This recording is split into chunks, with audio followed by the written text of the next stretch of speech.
Welcome to Radio BVM. This is Brendan Boylan, and with me today I have Lise Kreps and Marie Paul from Burnaby Public Library, and they're going to do a couple little excerpts from the Sunshine Sketches of Little Town. Thank you very much for joining us today. You're welcome. It's great to be here. Thank you, Brendan. So feel free to read those sketches, and we'll have a little slight interview afterwards. This is an excerpt about the main character.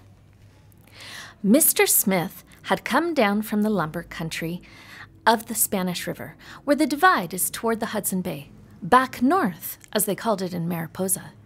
He had been, it was said, a cook in the lumber shanties. To this day, Mr. Smith can fry an egg on both sides with a lightness of touch that is the despair of his own help. After that, he had run a river driver's boarding house. After that, he had taken a food contract for a gang of railroad navvies on the Transcontinental. And after that, of course, the whole world was open to him. He came down to Mariposa and bought out the inside of what had been the Royal Hotel. Those who are educated understand that by the inside of a hotel is meant everything except the four outer walls of it. The fittings, the furniture, the bar, Billy the desk clerk, the 3 dining room girls, and above all, the license granted by King Edward VII and ratified further by King George for the sale of intoxicating liquors. Till then, the Royal had been a mere nothing, but as Smith's Hotel, it broke into a blaze of effulgence. From the first, Mr. Smith, as a proprietor, was a wild, rapturous success. He had all the qualifications. He weighed 280 pounds. He could haul 2 drunken men out of the bar, each by the scruff of the neck, without the faintest anger or excitement. He carried money enough in his trousers pockets to start a bank, and spent it on anything, betted on anything, and gave it away in handfuls. He was never drunk, and as a point of chivalry to his customers, never quite sober. Anybody was free of the hotel who cared to come in, and anybody who didn't like it could go out. Drinks of all kinds cost 5 cents, or 6 for a quarter. Meals and beds were practically free. Any persons foolish enough to go to the desk and pay for them, Mr. Smith charged according to the expression of their faces. At first, the loafers and the shantymen settled down on the place in a shower. But that was not the trade that Mr. Smith wanted. He knew how to get rid of them.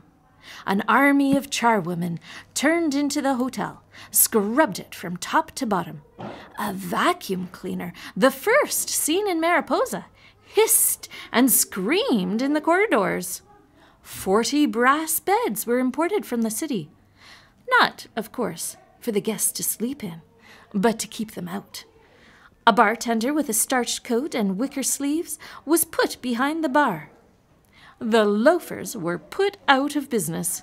The place had become too high-toned for them. To get the high-class trade, Mr. Smith set himself to dress the part.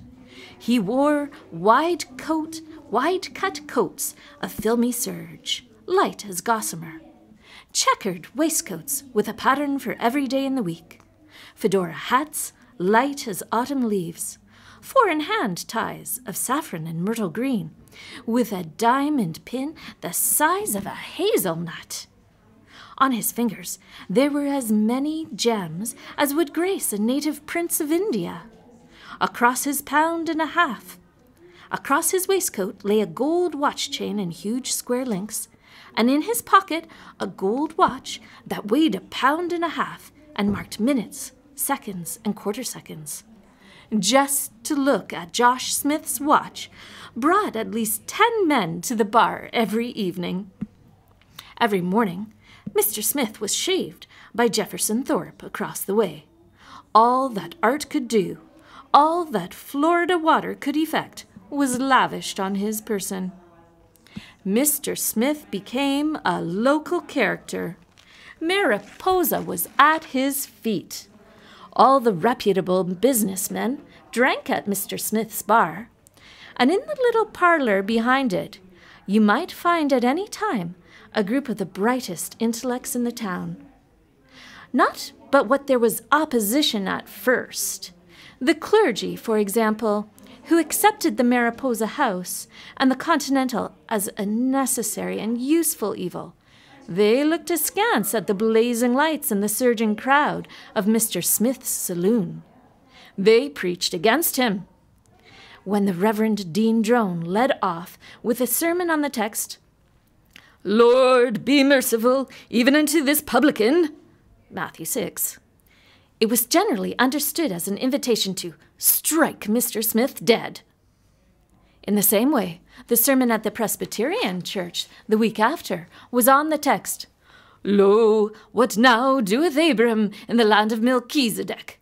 Kings 8 and 9. It was perfectly plain that what was meant was, "Lo, what is Josh Smith doing in Mariposa?" But this opposition had been countered by a wide and sagacious philanthropy. I think Mr. Smith first got the idea of that on the night when the steam merry-go-round came to Mariposa. Just below the hostelry on an empty lot, it whirled and whistled, steaming forth its tunes on the summer evening, while the children crowded round it in hundreds. Down the street strolled Mr. Smith, wearing a soft fedora to indicate that it was evening. "What do you charge for a ride, boss?" said Mr. Smith. "2 for a nickel," said the man. "Take that," said Mr. Smith, handing out a $10 bill from a roll of money, "and ride the little folks free all evening." That night, the merry-go-round whirled madly till after midnight, freighted to capacity with Mariposa children, while up in Smith's Hotel, parents, friends, admirers, as the news spread, were standing 4 deep along the bar. They sold $40 worth of lager alone that night, and Mr. Smith learned, if he had not already suspected it, the blessedness of giving. That's the first excerpt from Sunshine Sketches of a Little Town by Stephen Leacock.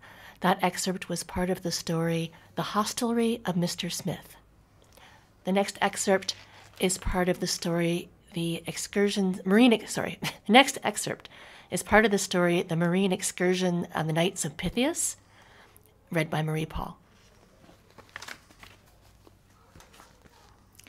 6:30 on a July morning. The Mariposa Belle is at the wharf, decked in flags, with steam up, ready to start. Excursion Day! 6:30 on a July morning, and Lake Wissanotti lying in the sun as calm as glass. The opal colors of the morning light are shot from the surface of the water. Out on the lake, the last thin threads of the mist are clearing away like flecks of cotton wool. The long call of the loon echoes over the lake. The air is cool and fresh. There is in it all the new life of the land, of the silent pine and the moving waters. Lake Wissanotti in the morning sunlight. Don't talk to me of the Italian lakes, or the Tyrol, or the Swiss Alps. Take them away. Move them somewhere else. I don't want them. Excursion Day at 6:30 of a summer morning, with the boat all decked in flags and all the people in Mariposa on the wharf, and the band in peaked caps with big coronets tied to their bodies, ready to play at any minute. I say, don't tell me about the Carnival of Venice and the Delhi Durbar. Don't. I wouldn't look at them. I'd shut my eyes. For the light and color, give me every time an excursion out of Mariposa, down the lake to the Indian's Island, out of sight in the morning mist. Talk of your papal zouaves and your Buckingham Palace guard. I want to see the Mariposa Band in uniform, and the Mariposa Knights of Pythias, with their aprons and their insignia and their picnic baskets and their 5-cent cigars. 6:30 in the morning, and all the crowd on the wharf, and the boat due to leave in half an hour. Notice it, in half an hour. Already she's whistled twice, at 6 and at 6:15, and at any minute now, Christy Johnson will step into the pilot house and pull the string for the warning whistle that the boat will leave in half an hour. So keep ready. Don't be fool enough to try to go up to the Greek store next to Netley's and buy fruit. Don't think of running back to Smith's Hotel for the sandwiches. Never mind the sandwiches and the fruit. You'll be left behind for sure if you do. Anyway, here comes Mr. Smith himself with a huge basket of provender that would feed a factory. There must be sandwiches in that. I think I can hear them clinking. And behind Mr. Smith is the German waiter from the caff with another basket, indubitably lager beer. And behind him, the bartender of the hotel, carrying nothing as far as one can see. But of course, if you know Mariposa, you will understand that why he looks so nonchalant and empty-handed is because he has 2 bottles of rye whiskey under his linen duster. You know, I think, the peculiar walk of a man with 2 bottles of whiskey in the inside pockets of a linen coat. In Mariposa, you see, to bring beer to an excursion is quite in keeping with public opinion. But whiskey? Well, one has to be a little careful. Do I say that Mr. Smith is here? Why, everybody's here. There's Hustle, the editor of the Newspacket, wearing a blue ribbon on his coat, for the Mariposa Knights of Pythias are, by their constitution, dedicated to temperance. And there's Henry Mullins, the manager of the Exchange Bank, also a Knight of Pythias, with a small flask of Pogram Special in his hip pocket, as a sort of amendment to the Constitution. And there's Dean Drone, the chaplain of the order, with the fishing rod. You never saw such green base as lie among the rocks at Indian's Island, and with a trolling line in case of masquinonge, and a landing net in case of pickerel, and with his eldest daughter, Lillian Drone, in case of young men. There never was such a fisherman as the Reverend Rupert Drone. Well, thank you so much for reading that. Those are great excerpts. They're very funny all the time. And so those were both from Stephen Leacock. Now, how did you two come about to get involved in this this fundraiser on the June 16th? Do you want to tell us? Lise really is our big organizer. The librarians had done readings of Charles Dickens at Christmas time, but we wanted something else. It was a lot of fun, and we had a great response from library patrons. So we were looking for a summer theme and something very Canadian. Lise could probably tell you more about it. Thanks, Marie. Yes, we really enjoyed reading Dickens' Christmas Carol. The art of reading aloud to grown-ups is sort of a lost art, and all of us librarians who read have done story times, and we have a lot of fun reading with lots of expression for kids. But we never get to do it for grown-ups, and it's really, there's a lot of wonderful material out there of Dickens, Mark Twain, Stephen Leacock, that cries out to be read out loud. It's much funnier if you hear it read out loud, and it was intended to be heard that way. In the days before radio, of course, stories like these were published in newspapers. The Sunshine Sketches were published in 1912 in the Montreal Gazette every other Saturday. And people would wait for them, even overseas. They would wait for them to come in and read them aloud to their families. You have the family around the radio up at the Love Farmhouse there, and they're all doing something with their hands as they listen to the radio. Well, 10 years earlier, and for decades before that, someone would come in with the newspaper and read that out loud, and they'd all listen to him. And they'd pick their favorite uncle with the deep voice and the good expression and the poker face, who would never laugh when everybody else laughed, but his big bushy eyebrows would go up. So you get this whole picture of what it was like to listen to these stories. We selected 2 of the stories because they're quite long. Each one takes almost an hour to read out loud. We selected our 2 favorites that were actually a main part of the CBC production they did on television last year. The Hostelry of Mr. Smith and the Marine Excursion of the Knights of Pythias. Now, I won't spoil the Marine Excursion totally, but I will tell you that there is some untoward adventure in this story about a ferry trip. And this story was published in 1912, right after the Titanic. So you can just imagine the people listening to this story, when they find out there's going to be some kind of disaster, they must have been on the edge of their seats. And then he manages to turn it around. He, Stephen Leacock, who is a genius of humor, manages to turn the whole story around and make it funny without ever mentioning the Titanic, right after it happened. He was amazing. We've done a little research on Stephen Leacock. He is, of course, probably the most famous Canadian humorist ever. The Literary Award for Canadian Humor was named after him. And Stuart McLean, Will Ferguson, a number of famous Canadian authors have won it since then. And they all owe something to him. His specialty is taking the eccentric characters of a small town and gently poking fun at ourselves, basically. And they're very Canadian. The Sunshine Sketches were, in fact, commissioned to be something typically Canadian, and they became almost the archetype of what Canadian small towns were like. And even the Vinyl Cafe stories owe quite a lot to them. The Vinyl Cafe's motto, Stuart McLean's Vinyl Cafes, the Vinyl Cafe's motto is, we may not be big, but we're small. And all the Sunshine Sketches sort of reflect that in one way or another. Everybody would like to be just a little bit more important than they really are. They'd like to be as important as Toronto or New York or London. And they try to, puff themselves up a little bit to pretend that they are.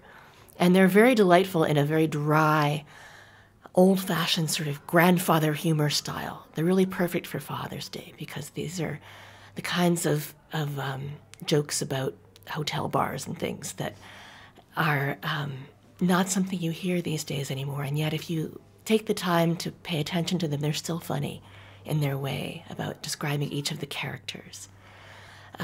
Leacock admired Mark Twain and quite a lot, and was in fact referred to as the Canadian Mark Twain. He was very famous in his time. And his time, I would say the Sunshine Sketches are probably the most famous of his books, published in 1912. He kept publishing all the way up into the 1930s. But I think probably the period just before World War I was sort of his golden age. Oh, well, that's a good reason to have picked him for this kind of, I believe the venue's at Burnaby Village Museum as well? Yes, we're going to be reading our 2 selected stories on Saturday, June 16th, on Father's Day, in the Burnaby Village Museum in the church. And we're doing this as a benefit for the Burnaby Community Connections. They have a camping bureau that helps low-income kids in Burnaby go to the summer camp of their choice. And how did the Burnaby Library get involved with this kind of summer camp? Well, it's not a particular camp. It's really we're involved with benefiting the Burnaby Community Connections, which is a major charity in Burnaby. They do the Christmas Bureau as well. When we read Dickens out loud, we did that as a benefit for the Christmas Bureau. We like to be able to give something back to the community. We like to use our penchant for reading to be able to help people out. And we feel that, Dickens himself actually did readings as benefits. I don't know if Leacock did too, but he was a very popular reader. In fact, at one of his readings, some man in the audience laughed so hard that he collapsed on the floor and had to be rushed away to hospital. And he recovered, and Stephen Leacock was sort of chagrined about this, and he said, it would have made my fortune if he, otherwise. Imagine the headlines, "Man dies laughing at Leacock." So he was very popular as a reader as well. He was actually an economics professor at McGill University. And in 1906, he'd published a quite successful textbook on economics. And a few years later, when he wanted to publish some of these stories, he sent them to the textbook publisher, who rejected them. And he was quite miffed about this, really. He couldn't understand why an economics textbook publisher wouldn't want funny little stories. So he published his own little chapbook and had the fortune to have it in a train station when a publisher from England was coming by and looking for something to read on the way home. And he picked it up and took it off to England and immediately sent a telegram when he got home saying, "We want to publish these. These are great." Yeah. So that was his big breakthrough. Oh, well, isn't that amazing? Yeah. It's funny now in the age of ebooks and all that, we have self-publishing coming around again, but you never know who's going to be reading your story at the right moment. Yeah. Oh, now with the advent of the internet. Yes. That's how one gets the word out. And there was a train station, I guess, is the equivalent. And yes, getting the word out, exactly. Yeah. And a lot of things in these stories you can still see today. You know, the stories talk about the store, the cafe, the bar, the carousel. Stories were published in the year that Burnaby Village's carousel was built. And it, too, started its life as a traveling carousel from place to place before it ended up at the P&E and then eventually here. Yeah, that's true. So many of these things are still around. And the feeling of a small town even is still there. You know, I happen to live in North Burnaby, in Burnaby Heights area, and if I walk into the bank or the bakery, they say hello. They know who I am. I sit down at the outdoor cafe and my friends wander by and say hi.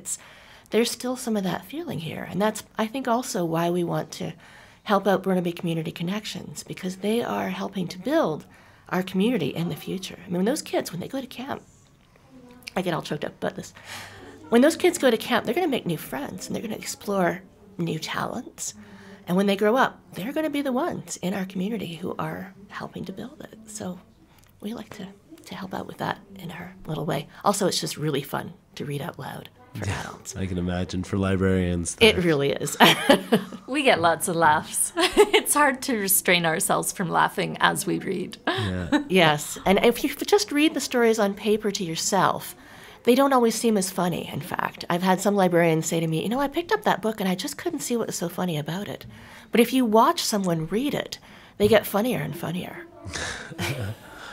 And so how many librarians are actually going to participate at this event? 6 of us, including our chief librarian, Edeltonal Regala. And we have a retired librarian friend who is playing the piano for us. So we'll have a couple of songs from the period that show up in the second story, so we thought we might as well sing them. I'm looking forward to singing The Maple Leaf Forever. That's going to be good. And then our rousing finale with O Canada. Yes, O Canada with the old lyrics, thank you very much. The lyrics that were sung in 1912. Oh, yeah, the original ones. That's right. Yeah, wow. And The Maple Leaf Forever, that's kind of what they sang before as kind of a Canadian anthem, but not really officially. Yes, Maple Leaf Forever was an earlier song, and it was never the official anthem. But it's very it's very old-fashioned. It talks about the coming together of the English, the Scots, and the Irish, I believe. But it completely omits the French. So it's kind of one of those British, constitutional whitewashing of the history there, or? Well, yes, it's sort of the Upper Canada anthem of the late 19th century, I think. Yeah. Reflects the period and the time. Yes, it does. These are very much stories of their period. You know, and in the stories, Leacock talks about King Edward and King George, so he's placing it in his time period of about 1912. But really, the stories are written about his childhood on Lake Simcoe in Ontario, in Orillia. As you might know, there's a Leacock Museum now there. He grew up there, and when he got successful as a professor, he bought himself a summer house there and spent a lot of time there in the summers fishing and sailing. He loved fishing and sailing, but he was a terrible sailor. In fact, he would go out in his sailboat, and then the wind would die, and he had no idea how to get back, and he'd just wave his shirt around until someone came and rescued him. Eventually, his handyman painted the front of his boat red so they could find it out there on the water more easily, because this happens so often. He was famous also not only for his sense of humor, but his shabby style of dress. Someone said, one of his friends, in fact, said that he looked like a bear who'd been taught to dress itself, but not very well, and had never got it right. And his academic robes were always tattered. His students called him Leaky Steamcock, which annoyed him no end. He didn't find it funny. But he was quite famous for his sort of character as well as his writing. He clearly could have walked right out of his own stories. And in fact, the Sunshine Sketches are based on his friends in Orillia quite closely. When he first published them, he didn't even change the names. And when the Gazette came out, that caused quite a lot of consternation in Orillia to find themselves in the stories. So when he collected them into a book a few months later, he changed the names very thinly. And then he backpedals in his introduction to say, these are not real people. These are not real. You can find them anywhere from, coast to coast in Canada. They're archetypes. 6 or 7 or 8 different people all mixed up in one. Yes, exactly. But they are, in fact, modeled very closely on the people in Orillia, not only in 1912, but I think going back to his childhood in the 1870s. Right, when people would have whiskey bottles in their pockets, hiding it there. Yes, well, that I think was going on, up to the 1920s, because temperance, as you know, was a huge movement at the time, and it was not clear if prohibition was going to come in the States, in Canada too, town by town. How was that going to work? Mm-hmm. So this was a big issue in Orillia, even in 1912. But of course, it makes for a lot of humorous satire. Absolutely. Yeah, because everyone was trying to, I suppose, play into the movement, be part of the group, but at the same time, they kind of like their whiskey and their beer. Absolutely. In fact, later on in the stories, it talks about how Josh Smith, the hotel owner, donates to pretty much every cause in town, including temperance, because he feels it's good for business. So. Well, that's the bar owner donating to temperance is hilarious. Yes.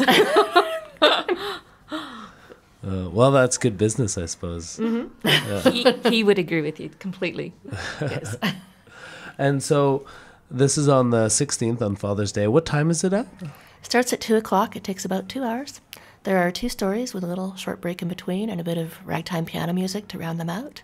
Okay. Is there also going to be any kind of food or beverages there as well? No, but you can always go over to the lovely ice cream store. Oh, that's great. Which has fabulous food and beverages. I believe they also serve beer there now. Do they really? I believe they got licensed. What is the world coming to? Yeah. No, and it is a benefit for the Burnaby Community Connection, so the admission is at the door of the church by donation of any amount. We suggest $10, as you would practically pay that for a movie these days, but whatever you can afford is really fine. Even 1 penny would be fine. We do recommend it for ages 11 and up, not because there's anything too, risque in it, but because the language is old-fashioned and the humor is old-fashioned. They're really vintage, and younger children get restless, and then they poke their parents and make their parents leave. And it's really not so much fun if you're trying to come with a younger kid. It's better to have, older children, teens, adults, just so you know. I mean, we won't turn anybody away, but we do really recommend it for ages 11 and up. It does require being able to sit still for 2 hours. It really does. And having some patience with the language. The language is like Mark Twain or Dickens, so. And also, we hope to have photos from the archives on display the day that we're doing our reading. And the photos that Lise has selected really reflect scenes from the stories. So there are a couple of boating scenes, and these are ferries coming from Port Moody to Vancouver, families with their parasols out on the lake, and as well as the boats, there's a photo from the carousel, our carousel. And as mentioned in that excerpt, that was there, the merry-go-round, the steam merry-go-round with its loud music. Mm-hmm. And the hotel bar, of course, and the general store. These are all photographs of Burnaby about 1912 when the stories came out, and it really gives you a sense of that, we were a small town too, and as I said, in some ways we still are, and some of those things are still here. So what made you pick Burnaby Village Museum as the site to read these stories? We thought it would be the perfect place. Last year we read them at McGill Library, where I work, and that was lovely, but we didn't get as big an audience, and we also felt that it was hard, even with the photographs, we really wanted to convey what life was like at this time. And we thought it would be so perfect if we were able to do it in Burnaby Village, and people could really get the sense of the period through the buildings and the pictures and everything else that's here. And we approached Sanya, the program's coordinator, and she was very nice to us and agreed to host it for us and help promote it as part of a Father's Day event, which I think is perfect. It's really dad humor or granddad humor. And that was just lovely. We're so thrilled and grateful to Burnaby Village Museum for hosting us and helping to get the word out. It's going to be great. It'll be exciting to raise money for that camping bureau as well. So all around, it's a good day. Indeed. Okay, so you really recommend this for adults with their parents as well. So maybe someone in their 20s to 30s and bring their parents who might be in their 50s to 70s kind of idea? Certainly. Yep, definitely. Dad humor. Yeah, Yep. And we have had kids, as young as 11 or 12 sit through it, but I wouldn't say every kid would want to. I would say it's definitely aimed at an adult audience. Adult audience, yes, perfect. With all the temperance movement and the historical little tidbits from Stephen Leacock stories. Going fishing for a match for the daughter. Yes, exactly. Yes, and the whole business about how the ferry works and the steamer and who's on the ferry and what happens to it and how they save the day. Perfect. Well, thank you both, Lise Kreps and Marie Paul, for coming in today from Burnaby Public Library. And the event will be on June 16th, 2013, from 2 to 4 around, starting at 2 at least, at Burnaby Village Museum on Sunday, June 16th, Father's Day.